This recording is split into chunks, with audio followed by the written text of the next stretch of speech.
Good morning, everybody. Welcome to Monday 5 Live. We're back again. Had a few weeks off, and yeah, a bit of a slow start to the year. We've had a couple of long weekends. I know that there's some new followers on this page, so just to let you know what Monday 5 Live is, it's a 5 to 10 minute segment every Monday morning at 9 o'clock. Actually, to be honest, they're usually slightly longer than that. There's always a lot to talk about. So today we are going to be talking about step away from the high-fat diets, 5 reasons why they are making you sick. Before I start, a funny thing happened. just as I was about to go live, I had a last-minute panic because I thought, oh my gosh, I don't have a mask. And then I realized I was in my sunroom completely alone. So it's just funny how, you know, we've gotten so used to wearing masks. Okay, right, let's talk about high-fat diets. And the reason that I want to do this is because they are really, really trendy at the moment. Morning, Liz. Thanks for tuning in. Hope you're well. Happy Valentine's Day. Yeah, high-fat diets are very trendy. We all know them as the keto diet. They have been named other things in the past. For example, there was the Atkins diet, which was maybe a little slightly different, but basically it's the same concept where your the main goal is to consume high fat and low carb. Hey Tanya, thanks for tuning in.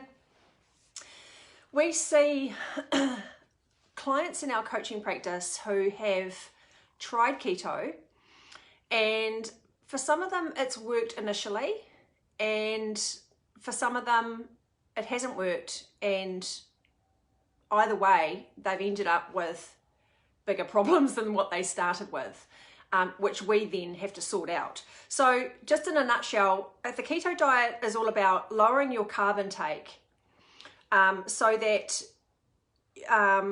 basically, sorry, I'm gonna be referring to my notes because I just want to make sure I cover everything. Because you're not eating carbohydrates on the keto diet, you don't have fuel to burn as energy, okay, because carbohydrates are normally our main fuel source. So the body starts burning fat instead, and it produces something called ketones, which is then used for fuel. Okay, that's the keto diet in a nutshell. I'm going to tell you about some problems that happen when you follow the keto diet. Okay, so when you start reducing your carbohydrate intake, which is your body's main fuel source, your body has to release stress hormones such as adrenaline, and the purpose of this is so that your body can keep up with your demanding schedule. Okay, so we've all got busy lives. You know, we've got work, we've got kids, we've got marriages, we've got all sorts of other things going on, and when your body is not being provided with enough fuel, it goes into survival mode because it's going, hang on a minute, I need fuel to operate on, and I haven't got any. So your body actually starts to produce stress hormones like adrenaline so that you can keep performing or keeping up with your busy schedule. Hey Marta, nice to see you. Okay, so basically when your body's releasing stress hormones, it's indicating to your body that it's not safe. So it goes into what we call survival mode, or fight or flight mode is what it's more commonly known as. You might find that when your carbohydrate intake is low, you end up edgy, you end up irritable, you can't sleep properly because your hormones are all over the place, and you end up craving salty and sweet carbohydrate dense foods. Okay, so even someone who's really committed and really dedicated on the keto diet eventually is probably going to cave in at some point and end up binging. And this is the problem that we're seeing with the clients that come to us, is that they've tried keto, and yes, maybe they've had some initial success with you know, maybe losing 5 or 10 kilos or sometimes even more, but then they plateau. And then they're like, oh, this is actually really hard because my body's not getting enough fuel. And then they just end up binging. The weight goes on, back on, plus extra. Okay, this is happening so often. Okay, so that's the first problem, is low carbohydrate intake equals the adrenal system having to pump out stress hormones to keep up with your busy lifestyle, okay? Hey Trina, nice to see you. Second problem, when you have a low carbohydrate intake, your blood sugar levels drop. Again, your adrenal system has to step in and produce cortisol, which is another stress hormone, to pull glucose out of your muscles and your liver, okay? So again, your body's not being provided with the glucose and the fuel that it needs. So something has to, in order to keep your body safe, your adrenal system has to step in again, starts pulling the glucose out of your muscles and your liver.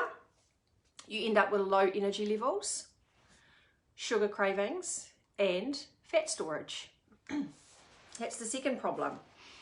The third problem is your liver starts to get a really, really hard time. Okay, so your liver has over 2,000 functions in the body, and it is so important. And I think there's basically just a real sort of misunderstanding about how important the liver is in the human body.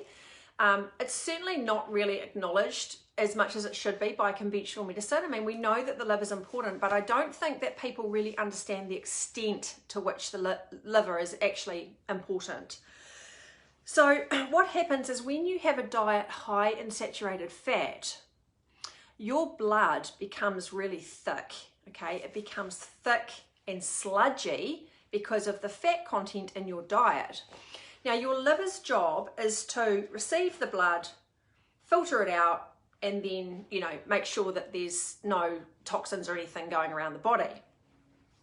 The problem is that when you've got when your blood is high in saturated fat, there's not enough oxygen in the blood.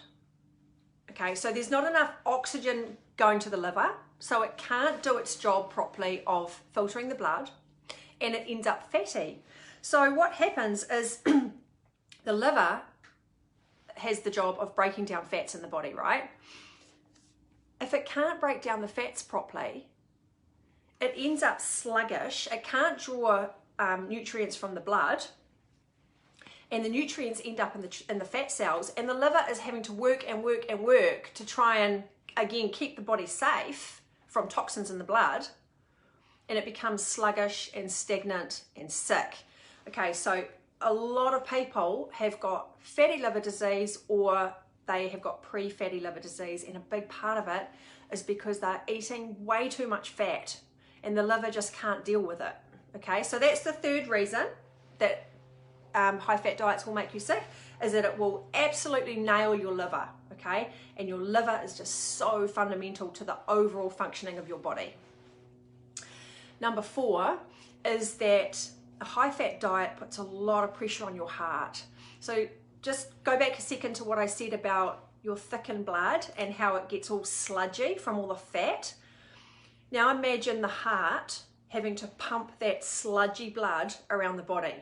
So that's the main job of the heart, is to pump blood around the body. It has to work harder when the blood is saturated with fat and sludge, okay?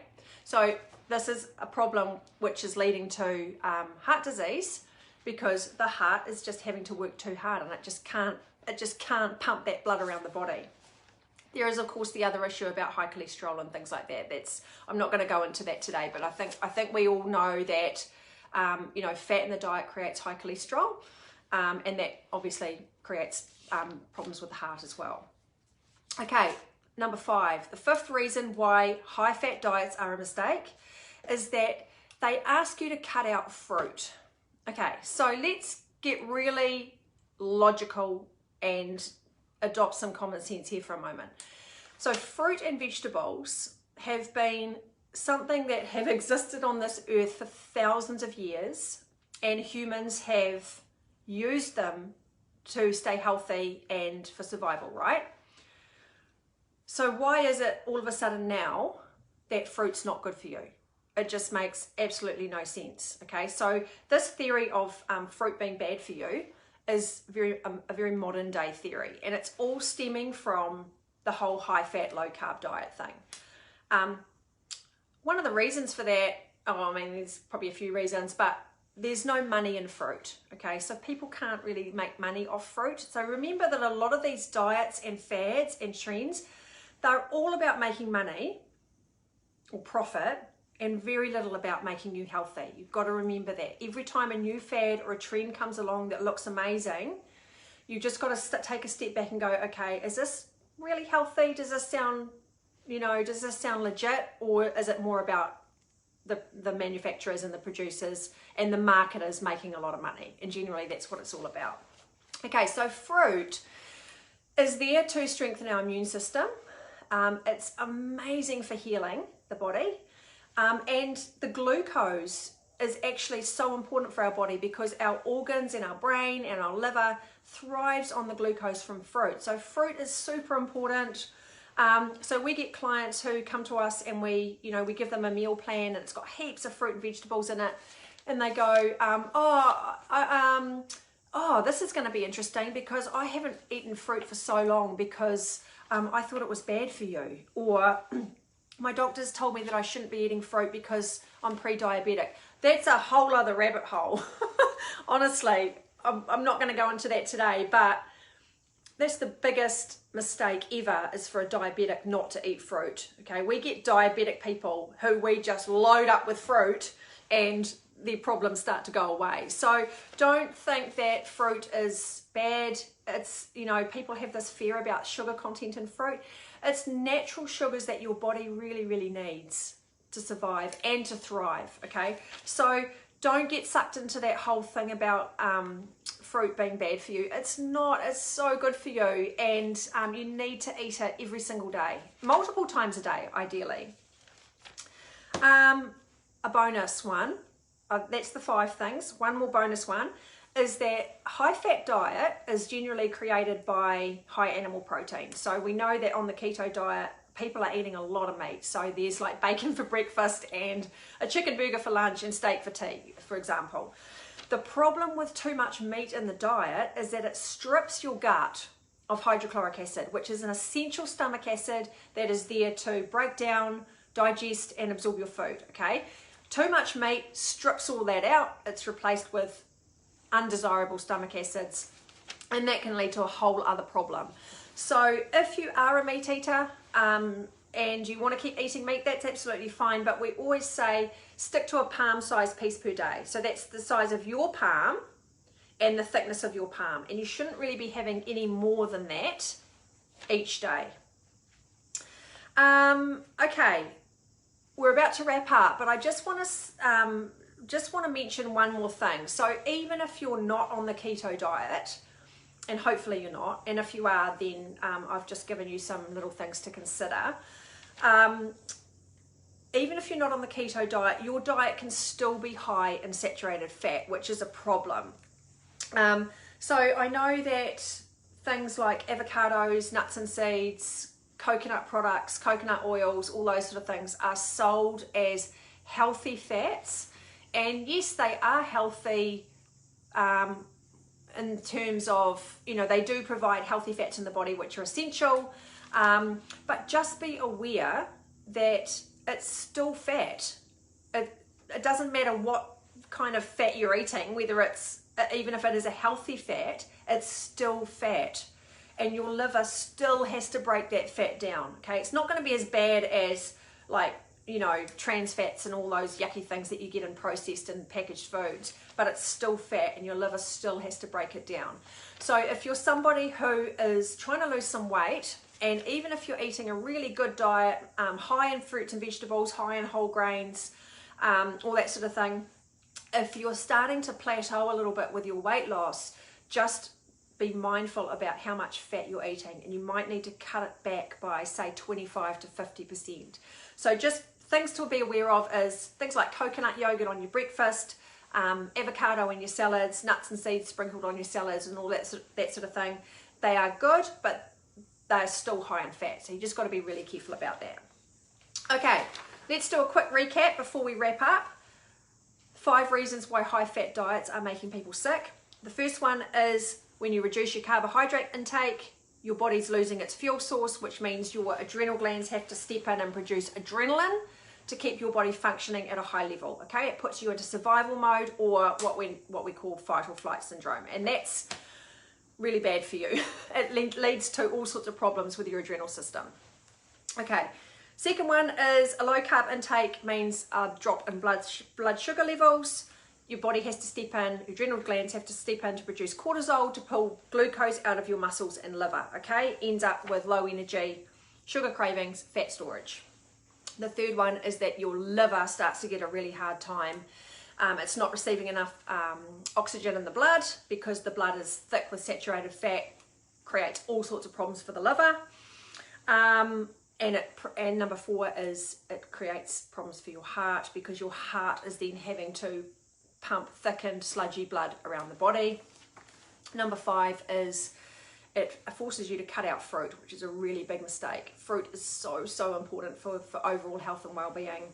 The bonus one was too much animal protein strips your gut of essential stomach acids. And then the thing that I finally mentioned was just be careful of, healthy fats. They are still fat. So I think that's about it for today. Of course, I've gone over 5 or 10 minutes. I've done 16 minutes. Just want to bring your attention to our book. Many of you will have probably already read it. Some of you may not. Some of you new followers might not even realize that it exists. There's a whole chapter on nutrition. Nail Your Nutrition, it's called. And it covers some of the stuff that we've just talked about, but also some of the foods that you really need to introduce into your life so that you're nice and healthy. So if you want a copy, it's on our website. I'll post the link in the comments. Yeah, feedback's coming through from the book that it's really great, heaps of good information, and people are getting a lot of value from it. So grab a copy if you want one.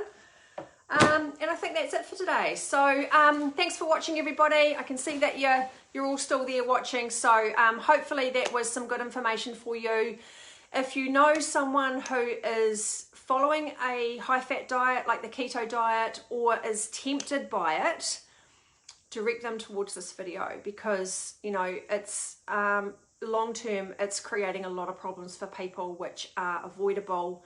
And it's really sad to see people when they come to us and they've been very committed to the keto diet and they've tried really hard and may have had some initial success, and then everything just falls apart and they end up with bigger problems. Okay, so just wanted to bring that to your attention. Have a great day, everybody. We'll catch you back here at the same time and same place next week. Have a great day. Bye.